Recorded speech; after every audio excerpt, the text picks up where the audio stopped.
Changement climatique au Vermont.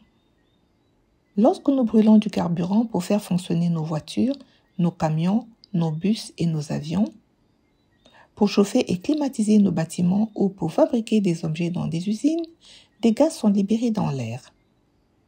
Ces gaz retiennent la chaleur du soleil comme une couverture.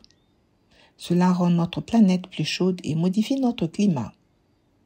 Si vous êtes au Vermont depuis un certain temps, vous avez peut-être remarqué des étés plus chauds et moins de neige en hiver. C'est ce qu'on appelle le changement climatique. Le changement climatique cause des problèmes partout dans le monde, y compris au Vermont. Nous connaissons de plus en plus d'inondations qui endommagent les maisons, les entreprises et les routes.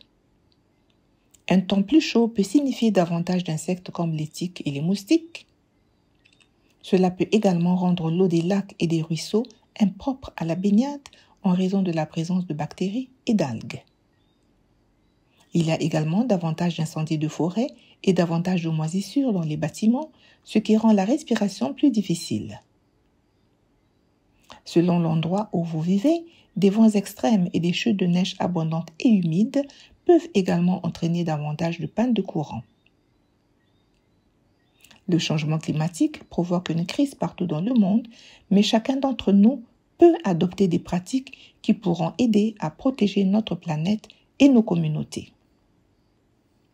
Saviez-vous que vous pouvez réduire votre consommation d'électricité et de gaz naturel tout en économisant de l'argent et en contribuant à réduire les gaz à effet de serre? Voici quelques gestes que vous pouvez faire. Si votre chauffage ou votre climatiseur est allumé, ne laissez pas les fenêtres ouvertes. L'air chaud ou froid s'échappera et votre facture sera très élevée.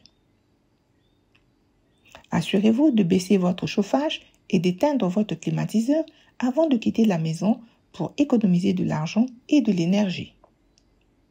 Par temps chaud, fermez vos stores ou vos rideaux pendant la journée pour garder la maison plus fraîche. Si vous possédez un congélateur, assurez-vous qu'il soit hermétiquement fermé afin que l'air froid ne puisse pas s'échapper. Cherchez à savoir le type de chauffage de votre maison et de l'eau que vous utilisez. Le chauffage électrique coûte plus cher que le gaz. De nombreux chauffe-eau sont électriques. Cela signifie que prendre de longues douches peut augmenter considérablement votre facture d'électricité. Vous économiserez également de l'argent en lavant vos vêtements à l'eau froide et en les suspendant sur une grille pour les faire sécher au lieu d'utiliser le sèche-linge. Si vous attendez quelqu'un dans votre voiture, coupez le moteur pendant que vous attendez. Cela réduira la quantité de carburant que vous utilisez. Si vous apportez beaucoup de petits changements dans votre vie, vous contribuerez à rendre le monde meilleur pour nos enfants et vous verrez également le coût de vos factures diminuer. Vous pouvez vous préparer aux catastrophes telles que les inondations et les violentes tempêtes causées par le changement climatique de plusieurs manières. Conservez vos documents importants au même endroit et sachez toujours où ils se trouvent afin de pouvoir les emporter avec vous si vous devez quitter votre domicile. Assurez-vous d'avoir des provisions, par exemple de la nourriture, de l'eau, des médicaments et une trousse médicale de premier secours pour 3 jours au cas où il y aurait une violente tempête et que vous ne pourriez pas quitter votre domicile. Par temps très chaud, assurez-vous de boire beaucoup d'eau et vérifiez auprès de vos voisins et de votre famille, et en particulier les personnes âgées, pour vous assurer qu'ils sont en sécurité. Le monde change et la vie devient de plus en plus chère, mais nous pouvons tous faire de petites choses pour nous préparer, économiser de l'argent et protéger notre planète.